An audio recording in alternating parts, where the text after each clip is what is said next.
Uh. Yeah. Uh.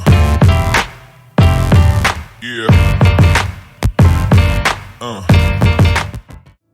Palavras de Radiância por Brandon Sanderson. Livro 2 do Relato da Guerra das Tempestades. Capítulo 14. Postura do Ferro. Dócil forma copulatória para o partilhamento amoroso. Quando dada a vida, traz-nos alegria. Para achar essa forma, é preciso ser carinhoso. Deve-se usar da verdadeira empatia. Da canção de listagem dos ouvintes, quinta estrofe. Faz um tempo, disse Adolin, ajoelhando-se e segurando sua espada fractal diante de si. A ponta afundada alguns centímetros no chão de pedra.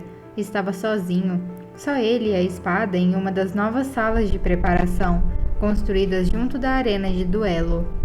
Lembro quando conquistei você, sussurrou Adolin, olhando para seu reflexo na lâmina. Ninguém me levava a sério naquela época também.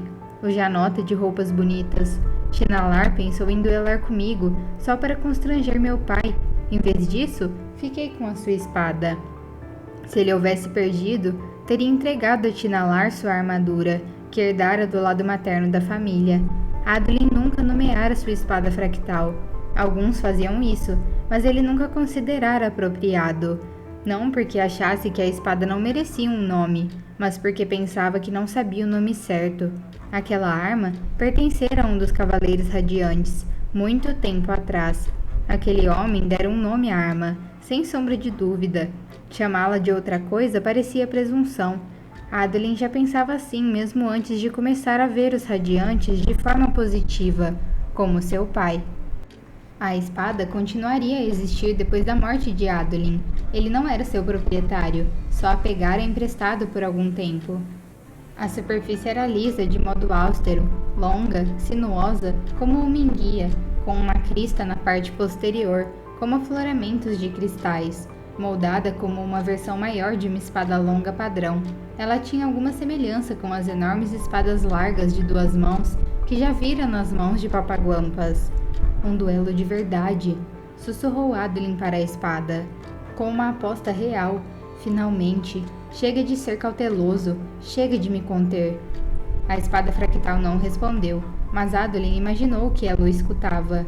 Não era possível usar uma arma assim, uma arma que parecia uma extensão da própria alma e não ter às vezes a impressão de que ela estava viva.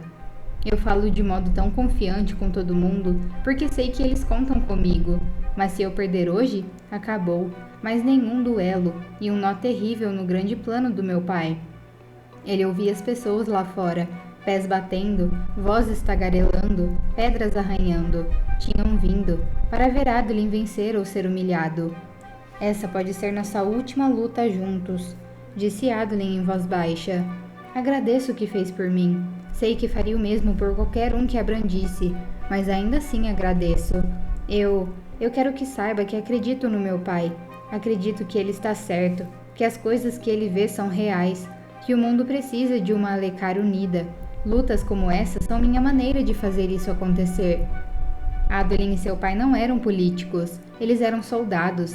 Dalinar por escolha, Adolin de modo mais circunstancial. Não seriam capazes de unificar o reino só na conversa, teriam que lutar. Adolin se levantou, apalpando o bolso, então dispensando a espada em névoa e cruzando a pequena câmara. As paredes de pedra do corredor estreito que adentrou eram entalhadas com imagens das 10 posturas básicas da esgrima. Haviam sido gravadas em outro lugar, depois colocadas ali, uma vez que o cômodo foi construído. Um acréscimo recente para substituir as tendas onde antes ocorria a preparação para duelos. Postura do vento, postura da rocha, postura da chama. Havia uma imagem, com a postura retratada, para cada uma das 10 essências. Adolin contou-as enquanto passava. O pequeno túnel havia sido cortado na pedra da própria arena e terminava em uma diminuta sala escavada na rocha. O sol forte da área de duelo cintilava na moldura das portas entre ele e o seu oponente. Com uma adequada sala de preparação na qual meditar, e depois aquela sala de concentração onde vestir a armadura ou se abrigar entre as lutas, A arena de duelo dos acampamentos de guerra estava se transformando em uma instalação tão boa quanto as de Alecar, uma mudança bem-vinda. Adolin entrou na sala de concentração, onde seu irmão e sua tia o esperavam. Pai das tempestades, suas mãos estavam suando. Ele não se sentia tão nervoso nem ao cavalgar para a batalha, quando sua vida estava realmente em risco. Tia Navani havia concluído um glifo amuleto. Ela se afastou do pedestal, deixando de lado seu pincel, e levantou o amuleto para que ele visse. Estava pintando em vermelho vivo sobre um pano branco. Vitória? Arriscou Adolin. Navani o baixou, arqueando uma sobrancelha. O que foi? Perguntou Adolin enquanto seus armeiros entraram, trazendo as peças da sua armadura fractal. Aqui diz segurança e glória, respondeu Navani. Não faria mal que você aprendesse alguns glifos, Adolin. Ele deu de ombros. Nunca pareceu importante. Sim, bom, disse Navani, dobrando reverentemente a oração e colocando-a no braseiro para queimar. Com sorte, logo você terá uma esposa para fazer isso por você, tanto a leitura de glifos quanto a sua confecção. Adolin curvou a cabeça como era apropriado, enquanto a oração queimava, em nome de Parlia. Não era hora de ofender o Todo-Poderoso. Quando acabou, contudo, ele olhou para Navani. E quais são as notícias do navio? Esperavam que Jasná enviasse notícias quando alcançasse as criptas rasas, mas nada chegara. Navani havia conferido com o escritório do mestre do porto daquela cidade distante. Disseram que o prazer do vento ainda não havia chegado. Estava uma semana atrasado. Navani acenou para dispensar o assunto. Jasná estava naquele navio. Eu sei, tia, disse Adolin, se remexendo de modo desconfortável. O que teria acontecido? Será que o navio fora pego em uma grande tormenta? O que teria acontecido com a mulher com quem Adolin talvez se casasse, se a vontade de Jasná se cumprisse? Se o navio está atrasado, é porque Jasná está tramando alguma coisa, disse Navani. Espere só, nós vamos receber um recado dela em algumas semanas, exigindo alguma tarefa ou informação. Vou ter que arrancar dela o motivo do seu desaparecimento. Que Batá bote algum juízo na cabeça daquela garota para acompanhar a sua inteligência. Adolin não insistiu. Navani conhecia Jasná melhor do que qualquer um. Mas ele certamente estava preocupado com Jasná e sentiu uma inquietação súbita por talvez não chegar a conhecer a garota, Shallan, quando esperado. Óbvio. O noivado causal provavelmente não daria certo, mas parte dele queria que desse. Deixar outra pessoa escolher por ele era estranhamente atrativo, considerando que Alto Danlan o xingara quando Adolin terminou o relacionamento. Danlan ainda era uma das escribas do seu pai, então ele a via ocasionalmente, mas olhares hostis. Mas, raios, não foi culpa dele. As coisas que ela dizia para as amigas. Um armeiro preparou suas botas, e Adolin enfiou os pés nelas, sentindo-as se encaixarem. Os armeiros rapidamente afixaram as grevas. Depois, foram subindo, cobrindo-o com metal muito leve. Logo, tudo o que faltava eram as manoplas e o elmo. Ele se ajoelhou, encaixando as mãos nas manoplas que o ladeavam, os dedos em suas posições. A armadura fractal tinha uma estranha maneira de se contrair por conta própria, como uma enguia celeste se enrolando ao redor de um rato, e se apertou até chegar a uma estreiteza confortável ao redor dos seus pulsos. Ele se virou e estendeu a mão para pegar seu elmo com o último armeiro. Era Renarin. — Você comeu galinha? Perguntava Renarin enquanto Adolin pegava o elmo. No desjejum. E falou com a espada? Conversamos bastante. A corrente da nossa mãe está no seu bolso? Conferi 3 vezes. Navani cruzou os braços. Vocês ainda acreditam nessas superstições tolas? Os 2 irmãos fitaram-na, sérios. Não são superstições, disse Adolin, ao mesmo tempo em que Renarin falou. É só para dar sorte, tia. Ela revirou os olhos. Eu não participo de um duelo formal há muito tempo, continuou Adolin, pegando o elmo com o visor aberto. Não quero que nada dê errado. Tolice, repetiu Navani. Confie no Todo-Poderoso e nos Arautos. Não no fato de você ter feito a refeição certa antes de duelar. Raios! Desse jeito, daqui a pouco está acreditando nas paixões. Adolin e Renarin se entreolharam. Suas pequenas tradições provavelmente não o ajudavam a vencer. Mas, bem, por que arriscar? Todo duelista tinha suas manias. As deles ainda não haviam falhado. Nossos guardas não estão felizes, disse Renarin em voz baixa. Não param de falar sobre como vai ser difícil proteger você com outra pessoa brandindo uma espada fractal na sua direção. Adolin fechou seu visor. Ele virou névoa nas laterais, se encaixando, tornando-se translúcido e fornecendo uma visão completa do aposento. Adolin sorriu, sabendo muito bem que Renarin não podia ver sua expressão. Estou desolado por negar a eles a chance de serem minhas babás. Por que você gosta de atormentá-los? Não gosto de ter gente me vigiando. Você já teve outros guarda-costas. No campo de batalha, respondeu Adolin. Era diferente ser seguido por toda a parte. Tem mais coisa. Não minta para mim, irmão. Eu o conheço bem. Adolin estudou o irmão, cujos olhos estavam muito sérios por trás dos óculos. O garoto era solene demais o tempo todo. Eu não gosto do capitão deles, admitiu Adolin. Por quê? Ele salvou a vida do nosso pai. Ele me incomoda, só isso. Adolin deu de ombros. Tem algo de errado nele, Renarin. Isso me deixa desconfiado. Acho que você não gostou que ele lhe deu ordens no campo de batalha. Nem me lembro mais disso, respondeu Adolin, despreocupado, andando para a porta. Bem, tudo certo então. Está na hora? Irmão? Sim? Tente não perder.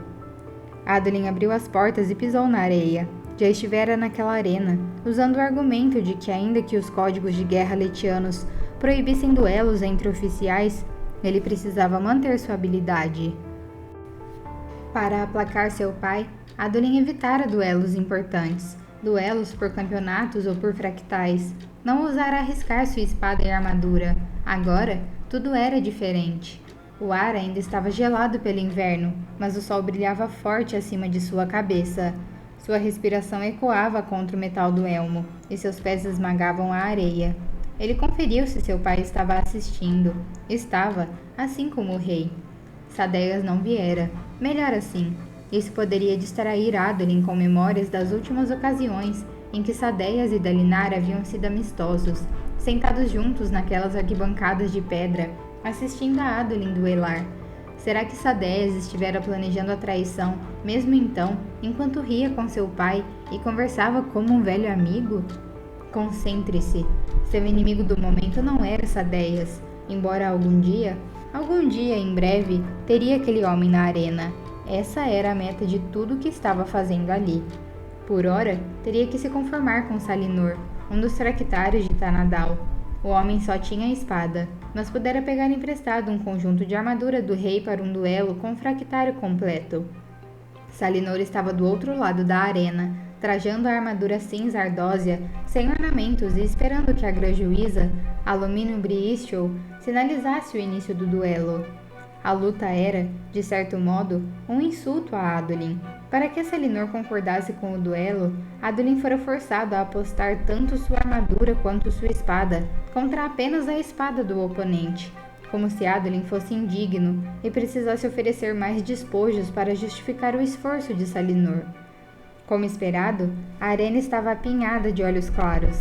Mesmo que especulassem sobre Adolin estar fora de forma, duelos por espadas eram muito, muito raros. Aquele seria o primeiro em mais de um ano. Invocar espadas! Ordenou Istol. Adolin estendeu a mão para o lado. A espada surgiu depois de 10 batimentos cardíacos, um momento antes da lâmina do seu oponente. O coração de Adolin estava batendo mais rápido do que o de Salinor. Talvez isso significasse que seu oponente não estava com medo e o subestimava. Adolin assumiu a postura do vento, cotovelos dobrados, voltados para o lado, a ponta da espada apontando para cima e para trás. Seu oponente assumiu a postura da chama, a espada em uma das mãos, a outra tocando a lâmina, os pés em uma posição quadrada. As posturas eram mais uma filosofia do que um conjunto predeterminado de movimentos. Postura do vento, fluida, ampla, majestosa. Postura da chama, rápida e flexível, melhor para espadas fractais mais curtas. A postura do vento era familiar para Adolin. Ela o servira bem durante sua carreira. mas não parecia certa hoje. Estamos em guerra, pensava Adolin, enquanto Salinor avançava, cauteloso, procurando testá-lo. E cada olhos claros neste exército é um recruta inexperiente. Não era hora de espetáculo, era hora de uma surra. Enquanto Salinor se aproximava para um ataque cuidadoso, para sondar o seu oponente, Adolin se remexia e assumia a postura do ferro, segurando sua espada com as duas mãos ao lado da cabeça. Afastou o primeiro golpe de Salinor, depois avançou e bateu a espada no elmo do homem. 1, 2, 3 vezes. Salinor tentou se defender, mas estava obviamente surpreso com o ataque de Adolin, e 2 dos golpes o acertaram. Rachaduras se espalharam pelo elmo de Salinor. Adolin ouvia grunhidos acompanhados de imprecações, enquanto seu oponente tentava levar a arma de volta para a ofensiva. Não era para ser assim. Onde estavam os golpes avaliativos, a arte, a dança? Adolin rosnou, sentindo a velha euforia da batalha enquanto rechaçava o ataque de Salinor, sem ligar para o impacto em seu flanco. Então, brandiu a espada com as 2 mãos e estrondou o peitoral do oponente, como se estivesse cortando lenha. Salinor grunhiu novamente e Adolin levantou o pé e o chutou para trás, jogando-o no chão. Salinor deixou cair a espada, uma fraqueza da postura da chama, que só usava em uma das mãos, e ela se desfez em névoa. Adolin andou até o homem e dispensou a própria espada. Depois chutou o elmo de Salinor com o calcanhar da sua bota. A peça da armadura explodiu em pedaços derretidos, expondo o rosto tonto e apavorado. Em seguida, Adolin bateu o calcanhar contra o peitoral, embora Salinor tentasse agarrar o seu pé. Adolin chutou implacavelmente até que o peitoral também estivesse despedaçado. Pare! Pare! Adolin se deteve, baixando o pé ao lado da cabeça de Salinor, olhando para a grajuíza. A mulher estava de pé em seu camarote, de rosto vermelho e voz furiosa. Adolin Collin, isto é um duelo, não é uma competição de pugilismo. Eu quebrei alguma regra? Gritou ele de volta. Silêncio. Ele notou pela pressão em seus ouvidos que a multidão inteira se calara. Podia ouvir a respiração deles. Eu quebrei alguma regra? Questionou Adolin novamente. Não é assim que um duelo... Então eu venci, disse Adolin. A mulher arfou. É um duelo de 3 peças de armadura quebradas. Você só quebrou 2. Adolin olhou para o atordoado Salinor. Então, estendeu a mão para baixo, arrancou a ombreira do homem e esmagou-a entre os punhos. Pronto. Silêncio perplexo. Adolin se ajoelhou ao lado do oponente. Sua espada? Salinor tentou se levantar, mas isso era muito mais difícil de fazer sem o peitoral. A armadura não funcionava direito, e ele precisaria rolar para o lado e se esforçar para ficar de pé.